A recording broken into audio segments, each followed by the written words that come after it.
سے کسی کو وہ کلام یاد ہے؟ تو حضرت جعفر نے فرمایا کہ ہاں مجھے ہی یاد ہے، مجھے بھی یاد ہے۔ پھر حضرت جعفر بن ابی طالب نے سورہ مریم کی تلاوت فرمائی، سبحان اللہ۔ کاف ہا یا عین صاد ذکر رحمت ربک عبدہ زکریا اذ نادى ربه نداء خفیا۔ کیونکہ بتوں کی پوجا تو وہ بھی نہیں کرتے تھے، وہ بھی اہل کتاب تھے۔ تو جب حضرت جعفر کا وہ خطبہ، تو بڑا لمبا چوڑا خطبہ، اپنے فصیح و بلیغ خطبہ ارشاد فرمایا، نجاشی کے دل میں وہ خطبہ اتر گیا۔ وہ باتیں جعفر بن ابی طالب کی کام کر رہی تھی۔ اب حضرت جعفر سورہ مریم کی تلاوت فرما رہے تھے اور نجاشی کی آنکھوں سے آنسو جاری تھے۔ سبحان اللہ، سبحان اللہ۔ نجاشی کہنے لگے کہ خدا کی قسم یہ وہی کلام ہے جو اللہ تبارک و تعالی نے حضرت عیسیٰ علیہ السلام پر نازل فرمایا۔ سبحان اللہ۔ یہ ایک ہی چشمے کی دو دھاریں ہیں۔ کیا کہا؟ ایک ہی چشمے کی دو دھاریں ہیں، ایک ہی شمع کی دو لو ہیں۔ پھر عمر بن عاص نے کہا کہ حضرت عیسیٰ علیہ السلام کے بارے میں تمہارا جو عقیدہ ہے اور ان کا جو عقیدہ ہے، مسلمانوں کی طرف اشارہ کیا، زمین و آسمان کا فرق ہے۔ تو نجاشی نے کہا کہ وہ کیا عقیدہ ہے تمہارا؟ تو پھر آگے پر آ جاتا ہے کہ ہارون خشت به ازری، آگے پر آ جاتا ہے یا اخت ہارون ما كان ابوك امرأ سوء وما كانت امك بغيا فاشارت اليه قالوا كيف نكلم من كان في المهد صبيا قال اني عبد الله آتاني الكتاب وجعلني نبيا۔ یعنی وہ تو عیسیٰ علیہ السلام کو سمجھ رہے تھے، لیکن نجاشی راہ حق پر تھے۔ وہ ان کا عقیدہ دوسرے عیسائیوں کی طرح نہیں تھا جو حضرت عیسیٰ کو خدا یا خدا کا بیٹا کہتے اور سمجھتے تھے، وہ اللہ کا نبی ہی سمجھتے تھے۔ جب اس آیت پر پہنچے قال انی عبد اللہ آتانی الکتاب وجعلنی نبیا وجعلنی مبارکا اینما کنت، اللہ تعالیٰ نے مجھے نبی بنا کر کے بھیجا ہے۔ تو نجاشی کی آنکھوں سے آنسو جاری تھے اور کہنے لگے کہ خدا کی قسم ایک تنکا پڑا ہوا ہے۔ اس تنکے کو نجاشی نے اٹھایا اور کہا کہ ہمارے عقیدے میں، میرے عقیدے میں اور انہوں نے جو عقیدہ بیان کیا، اس عقیدے میں اس تنکے کے برابر بھی فرق نہیں۔ سبحان اللہ، سبحان۔ اس تنکے کے برابر بھی میرے اور ان کے عقیدے میں فرق نہیں ہے۔ نہ تو حضرت عیسیٰ علیہ السلام کو سولی دی گئی، وَقَوْلِهِ مِنَّا قَتَلْنَا الْمَسِيحَ عِيسَى ابْنَ مَرْيَمَ رَسُولَ اللَّهِ وَمَا قَتَلُوهُ وَمَا صَلَبُوهُ وَلَكِنْ شُبِّهَ لَهُمْ، کہ نہ تو انہیں پھانسی دی گئی، نہ سولی پہ چڑھایا گیا، نہ انہیں قتل کیا گیا۔ نجاشی نے کہا کہ ہمارا بھی یہی عقیدہ ہے، میں بھی اس بات کا قائل ہوں کہ اللہ تعالیٰ نے حضرت عیسیٰ علیہ السلام کو آسمان پر زندہ اٹھا لیا۔ فرمایا، کہا کہ مسلمانوں جاؤ، میرے ملک میں تمہارے لیے امان ہے، کوئی تمہیں کچھ نہیں کہہ سکتا، جہاں چاہو جتنا عرصہ چاہو رہو۔ سبحان اللہ، سبحان اللہ۔ اور اس کے بعد پھر نجاشی نے، چونکہ ان کے حضرت ام حبیبہ رضی اللہ تعالیٰ عنہا جو سرکار دو عالم صلی اللہ علیہ وسلم کی زوجہ محترمہ ہیں، ان کا نکاح پہلے کسی اور کے ساتھ ہوا تھا۔ وہ دین حق کی تلاش میں حبشہ گیا تھا، وہاں جا کر کے وہ نصرانی ہو گیا، وہیں پر وہ مر گیا۔ پھر نبی کریم صلی اللہ علیہ وسلم نے، یہ ابو سفیان کی بیٹی تھی حضرت ام حبیبہ رضی اللہ تعالیٰ، نبی کریم صلی اللہ علیہ وسلم نے اپنے ایک صحابی کو اپنا وکیل بنا کر کے ام حبیبہ رضی اللہ تعالیٰ عنہ کے پاس بھیجا۔ نجاشی کے پاس وہ گئے اور نجاشی نے پھر خطبہ پڑھا اور حضرت ام حبیبہ رضی اللہ تعالیٰ عنہ کا نکاح نبی کریم صلی اللہ علیہ وسلم کے ساتھ کر دیا۔ پھر قرآن کی آیت لَتَجِدَنَّ أَشَدَّ النَّاسِ عَدَاوَةً لِلَّذِينَ آمَنُوا الْيَهُودَ وَالَّذِينَ أَشْرَكُوا وَإِذَا سَمِعُوا مَا أُنزِلَ إِلَى الرَّسُولِ تَرَىٰ أَعْيُنَهُمْ تَفِيضُ مِنَ الدَّمْعِ مِمَّا عَرَفُوا مِنَ الْحَقِّ۔ قرآن نے پھر ان کے اس آنسو بہانے کو، قرآن کی تلاوت سن کر رونے کا بیان فرمایا، قیامت تک اس کے لیے محفوظ کر لیا۔ وَإِذَا سَمِعُوا مَا أُنزِلَ إِلَى الرَّسُولِ، جب وہ سنتے ہیں اس کلام کو جو ہم نے ہمارے رسول پر نازل کیا ہے، ترى اعینہم، ان کی آنکھیں پہ نکلتی ہے، ان کی آنکھوں سے آنسو جاری ہو جاتے ہیں، تفیض من الدمع مما عرفوا من الحق، اس بات پر کہ حق ان کے سامنے کھل چکا تھا، حق اور باطل کا وہ فرق کر چکے تھے، تفیض من الدمع مما عرفوا من الحق یقولون ربنا آمنا فاکتبنا مع الشاہدین، اور دعا کرتے ہیں کہ اللہ ہمارے ایمان کو قبول فرما، ربنا آمنا فاکتبنا مع الشاہدین، اور ہمیں گواہوں میں سے بنا، یا الہ العالمین، یعنی ہم نے لا الہ الا اللہ تو پڑھا ہے، مولا کریم تو گواہ ہو جا۔ نبی کریم صلی اللہ علیہ وسلم نے جب نجاشی کا انتقال ہوا، وہ مسلمان ہو گئے تھے، نجاشی کا انتقال ہوا تو سرکار نے ان کی غائبانہ نماز جنازہ ادا فرمائی، اور یہ نجاشی کی اور نبی کریم صلی اللہ علیہ وسلم کی خصوصیات ہے۔ اس کے بعد پھر کسی اور کے لیے آج کل ہمارے یہاں رواج چل پڑا ہے غائبانہ نماز جنازہ۔ ہمارے ایک دوست ہیں، 2-3 مہینے پہلے انہوں نے مجھے فون کیا تھا کہ ہمارے ایک جاننے والے ہیں، ان کی والدہ پاکستان میں فوت ہو گئی ہیں، وہ یہاں پر غائبانہ نماز جنازہ پڑھنا چاہتے ہیں، تو کیا حکم ہے؟ میں نے کہا استغفر اللہ، یہ آقا دو عالم صلی اللہ علیہ وسلم کی میری آقا کی خصوصیت تھی، غائبانہ نماز جنازہ ادا کرنا، اور حضرت امام اعظم ابو حنیفہ کے نزدیک غائبانہ نماز جنازہ نہیں ہے۔ اگر یہ ایسا ہی رہا تو پھر تو روز جو ہے نماز غائبانہ ہوگی، رواج چل پڑے نا کہ میرا چاچا فوت ہو گیا، میرا ماموں فوت ہو گیا، میرا فلاں فوت ہو گیا، بھائی غائبانہ نماز جنازہ پڑھو، یہ بات نہیں ہے۔ یہ سرکار کی خصوصیت تھی کہ سرکار نے حضرت نجاشی کے لیے غائبانہ نماز جنازہ ادا فرمائی۔ حضرت ابو موسیٰ اشعری رضی اللہ تعالیٰ عنہ یہ جانا چاہتے تھے کسی اور طرف، اور ان کے جہاز نے رخ بدلا، کشتی نے ہوا کی وجہ سے، اور وہ بھی حبشہ پہنچ گئے، حضرت ابو موسیٰ اشعری رضی اللہ تعالیٰ عنہ۔ اور نبی کریم صلی اللہ علیہ وسلم اس دوران جب صحابہ ابی طالب سے جب باہر تشریف لائے تو 1 ہفتہ بھی نہیں ہوا تھا، ہجری سن 10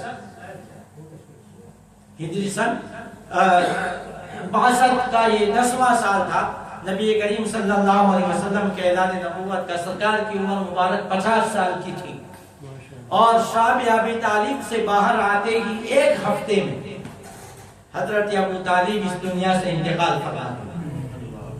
شعبان کا مہینہ تھا، شعبان کا آخری ایام تھا، اور حضرت ابو طالب کے بارے میں دیکھیں، حضرت ابو طالب کے سرکار پر، مسلمانوں پر بڑے احسان ہیں۔ ایک بات کی میں وضاحت کر دوں، آپ کو کام آئے گی، کہ بعض ایسے مولوی حضرات بھی ہیں جو منبر پر بیٹھ کر چلا کر حضرت ابو طالب کا کفر ثابت کرتے ہیں۔ جب آپ نے انتقال فرمایا، بیمار ہوئے، تو مکہ کے کافر ایک بار پھر آئے، بیمار کرسی کے لیے آئے، جس میں ولید بن مغیرہ، ابو جہل، عقبہ ابن ابی معیط، ہشام بن عمرو، عتبہ، شیبہ، یہ لوگ تھے، ابو سفیان بن حرب، اور کہا کہ ابو سفیان ہمارا اور تمہاری جو رشتہ داری ہیں ابو طالب سے۔ ابو سفیان نے کہا، کیونکہ ابو سفیان بڑے ہی ذہین تھے، میں آپ کو ان کی بات بتاؤں گا، کیونکہ یہ فتح مکہ کے وقت ایمان لائے، بڑے ذہین تھے، ذہین ایسے تھے کہ میں ایک بات آپ کو بتاؤں، ایک شعر میں بعد میں پیش کروں گا، مجھے ابھی اچانک وہ یاد آ گیا ہے، یاد رکھنے کے قابل ہے وہ شعر، کہ جب یہ شام سے آ رہے تھے، بدر کے وقت شام سے آ رہے تھے، ان کو بھنک لگ گئی کسی طریقے سے کہ مسلمان ہمارے قافلے کا تعاقب کر رہے ہیں، اور کہیں نہ کہیں کسی نہ کسی جگہ پر ہمیں یہ پا لیں۔ ادھر کفار مکہ نے اپنے قافلے کو بچانے کے لیے کوچ کیا 1000 آدمیوں کے ساتھ، ادھر 313 صحابہ کرام تھے، ایک طرف یہ مکے سے نکل رہے ہیں، ایک طرف سرکار مدینہ منورہ سے نکل رہے ہیں 313 صحابہ کے ہمراہ، اور ایک طرف شام سے ابو سفیان آ رہے ہیں۔ مسلمانوں کا بھی مقصد یہی ہے کہ اس قافلے کو روکا جائے، جو کہ اس پیسے کو، اس دولت کو مسلمانوں کے خلاف استعمال کیا جانا تھا۔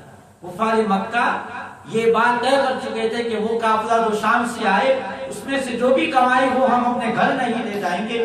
اسلام اور مسلمانوں کی تباہی اور بربادی کا سامان انہوں نے اس میں مہیا کیا ہوا، اور یہ آخری ضرب لگانے کی کوشش میں تھے کہ وہ منافع آئے، اس سے ہم ہتھیار خریدیں، خوب ہتھیار خریدیں اور مسلمانوں کو صفائے ہستی سے مٹا دیں۔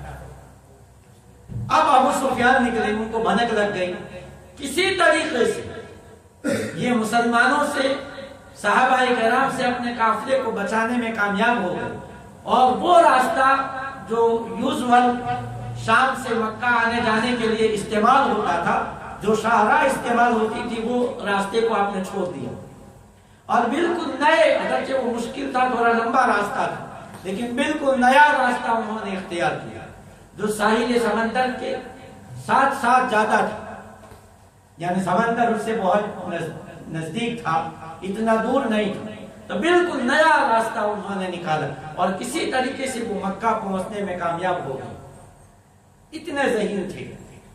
میں جو شعر عرض کرنے لگا ہوں، یاد رکھنا کہ کسی نے کیا خوب کہا ہے، نہ ادھر ادھر کی تو بات کر، نہ ادھر ادھر کی تو بات کر، یہ بتا قافلہ کیوں لوٹا، یہ بتا قافلہ کیوں لوٹا، مجھے رہزنوں سے غرض نہیں، تیری رہبری کا سوال ہے۔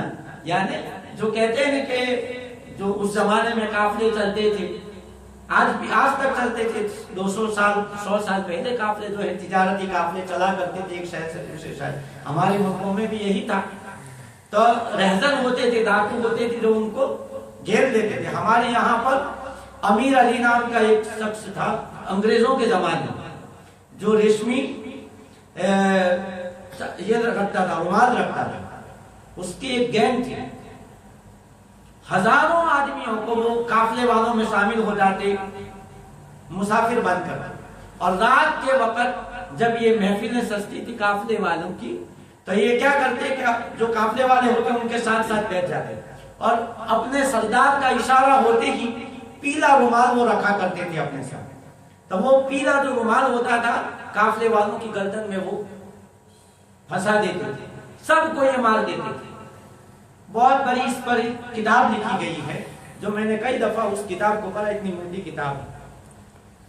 انگریزوں میں سے ایک کرنل تھا جس کا نام مجھے میرے ذہن میں نہیں ہے، اس نے پھر اس گینگ کا صفایا کیا تو یعنی کسی نے ان قافلے والوں سے مخاطب ہو کر کے قافلے کا جو سردار تھا، کسی نے بڑا اچھا یہ شعر کہا ہے کہ نہ ادھر ادھر کی تو بات کر، مجھے یہ بتا قافلہ کیوں ہوتا، مجھے رہزنوں سے غرض نہیں کہ وہ کتنے تھے، ان کے ہتھیار کتنے تھے، وہ طاقتور تھے، وہ زیادہ تھے، تم کم تھے، تو وہ میں باتیں وہ نہیں سننا چاہتا، مجھے رہزنوں سے غرض نہیں، تیری رہبری کا سوال ہے، تیری رہبری ایسی کیسی تھی کہ قافلہ لوٹ گیا۔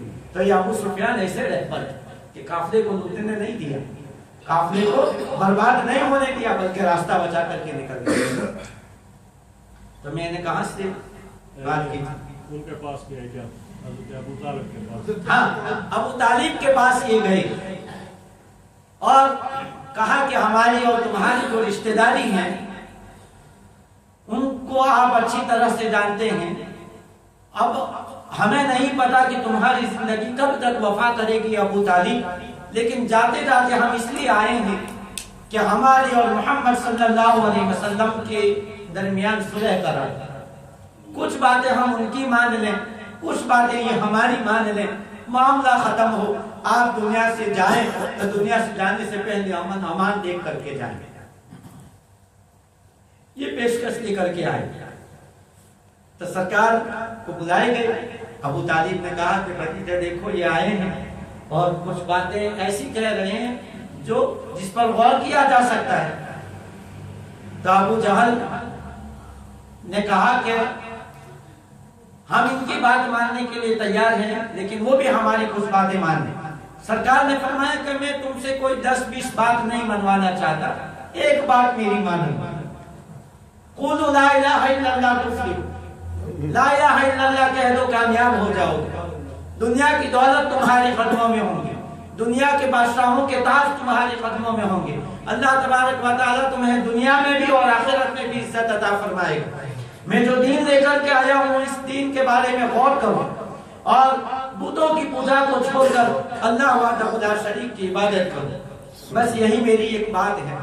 ابو جہل کہنے لگا کہ یہ اپنے دین سے بدلنے والے نہیں ہیں، چلو چلو اٹھو۔ اب اس طرح سے وہ چلے گئے۔ جب وہ چلے گئے تو حضرت ابو طالب نے سرکار سے کوئی ایسی بات نہیں فرمائی، بلکہ فرمایا کہ میرے بھتیجے تم نے ان سے کوئی غلط مطالبہ نہیں کیا، سبحان تم اللہ، نے صحیح بات کی تھی، کوئی غلط مطالبہ تمہارا نہیں تھا۔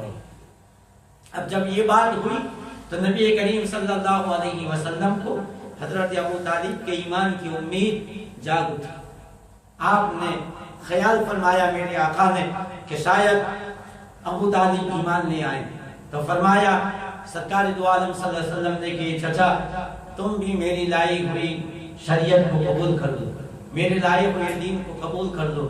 اے چچا میرے کان میں کلمہ پڑھ دو، میں قیامت کے دن تمہیں بخشوانے کا ذمہ دار ہوں۔ ہائے سبحان اللہ، فرمایا کہ میرے بھتیجے میں تمہیں خوش کرنے کے لیے ایسا تو کہہ دوں گا، کلمہ پڑھ لوں گا میں، لیکن قریش یہ کہیں گے کہ ابو طالب موت سے ڈر گیا۔ پھر بے ہوشی کا عالم طاری ہونے لگا اور آپ کی زبان سے کچھ کلمات نکل رہے تھے۔ حضرت عباس رضی اللہ تعالیٰ عنہ ابو طالب کے بھائی تھے، سرکار کے چچا تھے، قریب گئے اور کان لگائے، سرکار سے آ کر کے فرمانے لگے کہ یا رسول اللہ صلی اللہ علیہ وسلم ابو طالب نے وہی کلمہ پڑھا ہے جس کی تم انہیں تلقین کر۔ سبحان اللہ، سبحان اللہ، سبحان اللہ۔ سرکار نے فرمایا انتقال فرما چکے، فرمایا کہ میں نے نہیں سنا۔ تو علامہ آلوسی علیہ الرحمہ جو کہ ہمارے سنیوں کے امام ہیں، علامہ آلوسی، امام جلال الدین سیوطی، انہوں نے یہ لکھا ہے کہ حضرت ابو طالب کے ایمان کے بارے میں اختلاف ہے اور کوئی ایسی بات نہ کہی جائے جس سے نبی کریم صلی اللہ علیہ وسلم کو تکلیف ہو۔ بے شک بے شک، اگر ابو طالب کی کفر کے بارے میں ہم کچھ کہیں تو آل ابی طالب کو، آل علی کو تکلیف ہوگی۔ اگر کوئی یہاں سید بیٹھے ہیں تو اگر ہم ابو طالب کے کفر کو اگر زور زور سے بیان کریں تو ظاہر ہے کہ آل فاطمہ کو، آل نبی کو، آل علی کو تکلیف ہوگی۔ لہذا ابو طالب کے بارے میں خاموشی اختیار کریں اور ان کا معاملہ اللہ کے سپرد کریں۔ بے شک، اور اگر کوئی کسی جگہ آپ جائیں اور ابو طالب کے کفر کے بارے میں اگر کوئی بات کرتا ہو تو وہاں سے اٹھ جائیں، ان کی باتوں کو آپ نہ سنیں۔ ان کے 35 دن کے بعد ہی حضرت خدیجہ الکبریٰ رضی اللہ تعالیٰ عنہا بھی اس دنیا سے چلی گئی۔ شوال کی ماہ رمضان کی 10 تاریخ تھی، ماہ رمضان المبارک کی 10 تاریخ، جس تاریخ کو سیدہ خدیجہ الکبریٰ رضی اللہ تعالیٰ عنہا نے بھی انتقال فرمایا۔ اب ظاہر ہے کہ سرکار اپنی دکھ کی بات حضرت خدیجہ الکبریٰ رضی اللہ تعالیٰ عنہا سے شیئر فرماتے تھے، ہر بات حضرت خدیجہ الکبریٰ سے بتاتے تھے۔ یہ وہ خاتون تھی جس نے اپنی تمام تر دولت سرکار کے قدموں میں ڈال دی تھی۔ سبحان، یہ وہ خاتون تھی جنہوں نے سب سے پہلے نبی کریم صلی اللہ علیہ وسلم کی تصدیق فرمائی تھی۔ یہ وہ خاتون تھی جس نے ہر مصیبت کے وقت نبی کریم صلی اللہ علیہ وسلم کا ساتھ دیا۔ اس لیے اس سال میں 35 دن کے عرصے میں ابو طالب نے اور حضرت خدیجہ الکبریٰ نے مثال فرمایا، سرکار نے اس سال کو عام الحزن یعنی غم کا سال قرار دیا کہ یہ دو سرکار کے بازو تھے جو یکے بعد دیگر اس دنیا سے تشریف لے گئے۔ سیدہ خدیجہ الکبریٰ رضی اللہ تعالیٰ عنہ کی سیرت پھر کبھی بیان کریں گے کہ ہم نے بہت ساری باتیں کرنی ہیں۔ تو سیدہ خدیجہ الکبریٰ رضی اللہ تعالیٰ عنہ کے وصال کی کچھ دنوں کے بعد پھر آقا دو عالم صلی اللہ علیہ وسلم نے اپنی تبلیغی جو سرگرمیاں تھی اس کو پھر دوبارہ اور زیادہ جوش و خروش کے ساتھ جاری فرما دی۔ اب چونکہ کفار مکہ کے لیے میدان خالی تھا، حضرت ہشام اپنے والد سے روایت کرتے ہیں، جو کہ بعد میں ایمان لے آئے تھے۔ ہشام بن عمرو کے بارے میں ہم نے کل بھی بیان کیا کہ یہ وہ تھے جو صحابی ابی طالب میں سامان اونٹوں پہ لاد کے لے جایا کرتے تھے۔ اپنے والد سے روایت کرتے ہیں کہ جب تک ابو طالب زندہ تھے کسی قریشی کی ہمت نہ تھی کہ آقا دو عالم صلی اللہ علیہ وسلم کو کوئی تکلیف پہنچا سکے۔ یہ بزدلوں کی طرح بنے ہوئے تھے۔ جب سرکار نے جب ابو طالب نے وصال فرمایا تو پھر اب ان کی ہمت کھل گئی، اور روایت میں آتا ہے کہ ایک مرتبہ ایک گستاخ نے نبی کریم صلی اللہ علیہ وسلم کے چہرے مبارکہ پر اور آپ کے منہ مبارکہ میں غبار ڈال دیا۔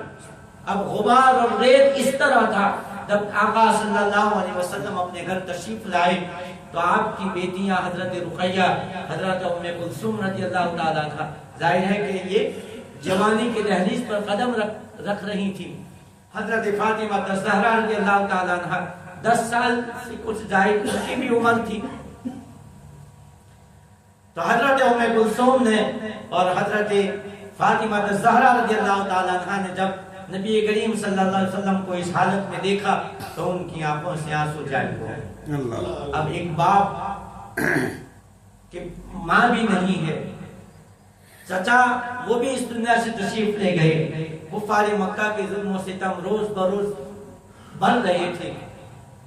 جب ان کی آنکھوں سے آنسو جاری ہو گئے، حضرت ام کلثوم پانی بھر کے لاتی ہیں، نبی کریم صلی اللہ علیہ وسلم کے سر مبارک کو دھوتی ہیں اپنے ہاتھوں سے۔ آقا دو عالم صلی اللہ علیہ وسلم اپنی بیٹیوں کے آنسو پوچھ رہے ہیں اور فرمایا کہ بیٹی رو نہیں، غم نہ کرو، اللہ تبارک و تعالی تمہارے والد کا حافظ و نگہبان ہے، تمہارے والد کو کچھ نہ ہوگا۔ کیونکہ بیٹیاں تھیں، کوئی بھائی بھی نہ تھے، خیال یہ کر رہی تھی کہ اگر والد کو کچھ ہو جائے گا تو ہمارا کون والی ہوگا، کون ہمارا وارث ہوگا۔ فرمایا کہ اللہ تعالیٰ تمہارا حافظ ہونے کے ہمارا حافظ ہونے کے بعد ہے، کچھ نہیں ہوگا بیٹی، آنسو نہ بہاؤ۔ ابن کثیر نے اپنی تاریخ میں لکھا ہے کہ نبی کریم صلی اللہ علیہ وسلم پر حالت نماز میں جو اونٹ کی اجریاں ڈالی گئی، سرکار بیان فرماتے ہیں کہ یہ عقبہ ابن ابی معیط، یہ ابو لہب اور میرے جو پڑوسی تھے ایسے لوگ تھے، سرکار خود بیان فرماتے ہیں کہ ایسے ظلم و ستم کیا کرتے تھے کہ ہانڈی پک رہی ہوتی اس میں غلاظت ڈال جاتے، ہانڈی پک رہی ہوتی اس میں ناپاکی ڈال جاتے۔ سرکار نماز پڑھ رہے ہوتے، بکریاں ذبح کرتے تو اجریاں اور انتریاں سرکار کے گھر میں ڈال جاتے۔ سرکار باہر نکل کر صرف اتنا ہی کہتے کہ اے قریش، کیا ایک پڑوسی کے ساتھ ایسا ہی سلوک کیا جاتا ہے؟ تم اپنے پڑوسیوں کے ساتھ ایسا ہی سلوک کرتے ہو؟ بس اتنا فرماتا اور واپس گھر میں تشریف لے جاتے اور پھر نماز میں مشغول ہو جاتے۔ تو یہ غلاظت ہانڈی میں ڈالنا، سرکار جب نماز پڑھ رہے ہو تو اونٹ کی اجری ڈالنا، راستے میں کانٹے بچھانا، ابن کثیر فرماتے ہیں کہ یہ اس وقت زیادہ بڑھ گیا جب ابو طالب اور حضرت خدیجہ الکبریٰ رضی اللہ تعالیٰ عنہا نے انتقال فرمایا کفار مکہ کی طرف سے۔ اب نبی کریم صلی اللہ علیہ وسلم نے جب یہ خیال فرمایا کہ یہ اپنی ظلم و ستم میں باز نہیں آ رہے، تو اب سرکار نے مکہ سے باہر نظر دوڑائی اور طائف جو مکہ مکرمہ سے 120 مائل دور ہے، یہ طائف کی سرزمین ہے، وہاں کے رہنے والے قبیلہ بنو ثقیف وہاں پر آباد تھا۔ مختار بن عبید ثقفی جو تھا، جس نے نبوت کا دعویٰ کیا تھا اور حضرت امام حسین کے خون کا بدلہ لیا تھا، یہ بھی اسی خاندان سے تھا، بنو ثقیف سے، بڑا قبیلہ تھا۔ قبیلہ بنو ثقیف کے لوگ وہاں پر آباد تھے، بڑے ذہین تھے، زراعت پیشہ لوگ تھے، کیونکہ مکہ کے لوگ تو زراعت نہیں کرتے تھے کہ نہیں، ان کے پاس وہ زمین تھی جس میں وہ کھیتی باڑی کر سکتے، لیکن یہ طائف کی زمین تھی، وہاں کی آب و ہوا بڑی خوبصورت بڑی خوشنما تھی، اور وہاں انگور اور سیب کے درخت بہت زیادہ کثرت سے پائے جاتے تھے۔ ویسے اور بھی پھل وہاں پر ہوتے تھے، لیکن انگور اور سیب بہت زیادہ وہاں پر ہوا کرتے، اور درختوں کے درمیان سے نہریں بہتی تھی۔ اہل مکہ گرمیوں میں وہاں طائف چلے جاتے تھے، انہوں نے وہاں پر بھی اپنے گھر بنائے ہوئے ہیں، ابھی بھی جاتے ہیں وہاں، گرمیوں میں چلے جایا کرتے، اس دور میں بھی وہاں اپنے گھر بنائے تھے انہوں نے، اور اس زمین بھی تھی جو انہوں نے بنی ثقیف والوں کو دی تھی کہ وہ ان کی طرف سے اس میں پھل اگاتے تھے۔ تب نبی کریم صلی اللہ علیہ وسلم طائف کے لیے روانہ ہوتے ہیں۔ دو روایات، ایک روایت کے مطابق یہ ہے کہ سرکار خود اکیلے ہی تشریف لے گئے تھے، لیکن قوی اور مضبوط روایت یہ ہے کہ آپ کے غلام منہ بولے بیٹے حضرت زید بن حارثہ رضی اللہ تعالیٰ عنہ بھی آپ کے ساتھ تھے۔ یہ قبیلہ اپنے بچوں کو تعلیم میں دیتا تھا، وہاں پر زمانے کا مشہور کاہن بھی رہتا تھا، جس نے سورج طلوع ہونے غروب ہونے کے وقت کو بھی اس نے ایجاد کیا تھا، ستاروں کی چاند کو سمجھنے کے لیے اس نے وہاں پر لیب بنائی تھی، اتنا یہ ماہر تھا۔ عرب کا مشہور طبیب جو ایران سے علم طب سیکھ کر کے آیا تھا، وہ بھی طائف میں رہتا تھا، اور یہ عرب کا ایک واحد شہر تھا جس کے چاروں طرف فصیل لگی ہوئی تھی، یعنی کوٹ بنا ہوا تھا، باقی کسی شہر میں فصیل یعنی کہ کوٹ نہیں تھا، چار دیواری سے یہ شہر گرا ہوا تھا، اونچی اونچی دیواروں سے۔ اس کوٹ کو بنایا جو تھا ان دیواروں کو، وہ کسی عرب نے نہیں بنایا، بلکہ طائف کا ایک شخص تھا جو ایران کے دربار میں گیا بادشاہ کے، اور اس نے ایسا اس بادشاہ کی خدمت کی اور کام کیے کہ وہ بادشاہ خوش ہو گیا، ایران کا بادشاہ۔ اس نے کہا کہ کیا چاہتا ہے تو مجھ سے کیا مانگتا ہے؟ تو کہا کہ میں چونکہ ایرانیوں کی آج بھی اگر آپ سیریا میں جائیں، مجھے ایران جانے کا تو موقع نہیں ملا ہے، انڈیا کا جو تاج محل ہے وہ بھی ایرانیوں نے بنایا، سیریا میں جو صحابہ کرام کے مزارات ہیں، اہل بیت کے جو مزارات ہیں، وہ بھی ایرانیوں نے بنائے۔ تو ایرانی جو انجینئر ہے آج کے نہیں بلکہ زمانہ قدیم سے بڑی مشہور ہے۔ تو اس نے کہا کہ مجھے کچھ نہیں چاہیے، میرے لیے آپ ایران کے انجینئرز کو بھیجو کہ وہ میرے شہر کے چاروں طرف فصیل بنا دے تاکہ دشمنوں کے شر سے میرا شہر محفوظ رہے۔ ایران کے بادشاہ نے اس پیشکش اس بات کو قبول کر لیا اور اپنے انجینئروں کو اور مہمانوں کو بھیجا، پورا خرچہ بھی اس نے دیا، اور اس طرح سے طائف جو ہے یہ شہر، طائف کہتے ہی فصیل والے شہر کو کہا جاتا ہے، تو وہ طائف آباد ہوا، پڑھے لکھے لوگ وہاں پر رہتے تھے۔ نبی کریم صلی اللہ علیہ وسلم وہاں تشریف لے گئے، اور سرکار گھر گھر جا کر لوگوں کو اسلام کی دعوت دے۔ ایک روایت کے مطابق 1 مہینہ نبی کریم صلی اللہ علیہ وسلم طائف میں تشریف فرما رہے، لیکن کسی کو ایمان کی توفیق نصیب نہ ہوئی۔ ایک روایت میں ہے کہ 10 دن وہاں پر قیام فرمایا، ایک روایت میں ہے کہ 1 مہینہ نبی کریم صلی اللہ علیہ وسلم نے طائف میں قیام فرمایا۔ جب اہل طائف نے باتوں کو سنا کر دیا، دلچسپی کے ساتھ سرکار کی باتوں کو سنتے نہیں تھے، اب سرکار طائف کے 3 جو سردار تھے وہ تینوں بھائی تھے، ایک کا نام مسعود تھا، ایک کا نام ابو یعلا تھا، یہ 3 بھائی تھے۔ ان تینوں بھائیوں کے پاس نبی کریم صلی اللہ علیہ وسلم تشریف لے گئے، ان کو اسلام کی دعوت دیتے،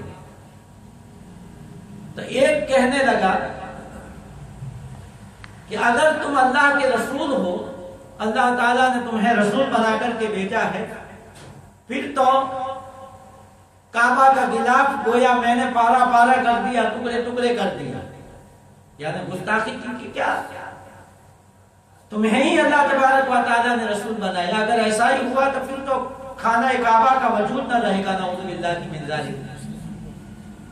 دوسرا کہنے لگا کہ کیا اللہ تبارک و تعالیٰ کو ایک تمہاری ذات ہی تھی جو نبوت کے لیے، رسالت کے لیے اللہ تعالیٰ نے پسند فرمائی. تیسرا کہنے لگا کہ بخدا میں تمہاری کوئی بات سننا نہیں چاہتا، تم سے کوئی بات کرنا نہیں چاہتا. اگر اللہ تبارک و تعالیٰ نے تمہیں نبی بنا کر کے بھیجا ہے تو میں تمہارا مقابلہ نہیں کر سکتا، میں تمہارے کلام کا جواب نہیں دے سکتا. اگر تمہارا نبوت کا دعویٰ نعوذ باللہ اگر جھوٹا ہے تو میں تم سے کوئی بات نہیں کرنا چاہتا. یعنی تینوں کی طرف سے بھی جب مایوسی ہی ہاتھ لگی تو آپ نبی کریم صلی اللہ علیہ وسلم ان کے گھر سے باہر تشریف لے آ رہے تھے کہ ان تینوں میں سے ایک نے کہا کہ ابھی ابھی ہمارے شہر کو چھوڑ دو.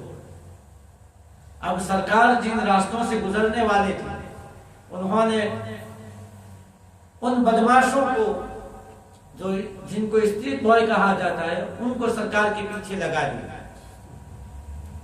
اب وہ راستوں میں بیٹھے ہوئے تھے، سرکار جہاں جہاں سے گزرتے پتھر برساتے اور آپ کا قدم مبارک پڑتا پتھر وہاں پڑا کرتا. یعنی انہوں نے جسم اطہر پر پتھر نہیں برسائے، انہوں نے سرکار کی قدم مبارک پر پتھر برسائے. سرکار اپنے قدم مبارک کو اٹھاتے پتھر پڑتا، پھر ہاتھ سے اٹھاتے پھر آگے بڑھتے، یہاں تک کہ آپ کے قدم مبارک لہو لہان ہو گئے. ان بدماش لڑکوں نے سرکار کو اٹھائے، آپ سرکار بیٹھ گئے، چل نہیں پا رہے تھے. میرے آقا صلی اللہ علیہ وسلم انہوں نے اٹھائے، چلنے پر مجبور کیا. آقا دو عالم صلی اللہ علیہ وآلہ وسلم اب وہ کیا کرتے کہ وہ نعرے لگاتے. لات جو تھا عرب کا، جو بت تھا عربوں کا، وہ وہاں پر بھی لگا ہوا تھا.